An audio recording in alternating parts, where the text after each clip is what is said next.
ভালোবাসলে মানুষ নিজের থেকেই এফোর্টস দেয়।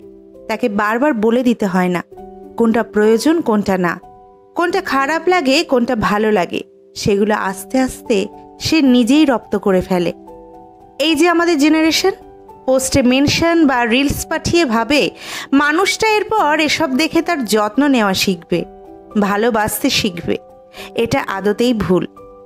ভালোবাসার মানুষটাকে ভালো রাখতে মানুষ অটোমেটিক এফোর্টস দেওয়া শিখে নেয়, তাকে বলে দিতে হয় না। কেউ হয়তো রান্না করতে একদমই জানে না, দেখবেন ভালোবাসার মানুষটার পছন্দের খাবারটা বানানোর জন্য সে কত চেষ্টা করছে, শিখছে। কেউ তাকে বলে দেয়নি, কেউ জোরও করেনি, নিজেই করছে, উদ্যোগ নিজেরই। আবার জ্বরে কেউ মাথায় হাত বুলিয়ে দিচ্ছে, বারবার রাত্রে ঘুম থেকে উঠে থার্মোমিটার দিচ্ছে, অথবা ওই তেল মশলাবিহীন রংচটা ফ্যাকাশে খাবার সেও তার পার্টনারের সাথে মন খুলে খাচ্ছে, যাতে ওই মানুষটির মনে হয় না সে অসুস্থ, সে যাতে কষ্ট না পায়। আবার কেউ মুড সুইং বুঝে তার প্রিয় মানুষটিকে সময় দেওয়ার জন্য বন্ধুদের সাথে আড্ডা ক্যান্সেল করছে, অথবা কেউ গল্প শুনতে ভালোবাসে বলে তাকে গল্প শোনাচ্ছে।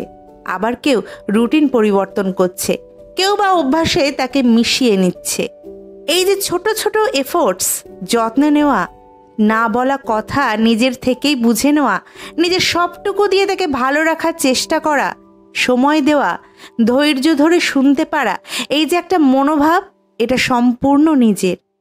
এটা কখনো আপনি বলে, কান্না করে, চেয়ে, ভিক্ষে করে, জোর খাটিয়ে আদায় করতে পারবেন না। যার কথা বলার থাকবে সে নিজের থেকেই আসবে, যার আপনার সাথে পুজোয় ঘোরার থাকবে সে আপনার সাথেই ঘুরবে, যার আপনাকে ছাড়া পার্বণ কমপ্লিট হবে না সে ডাকবে আপনাকে।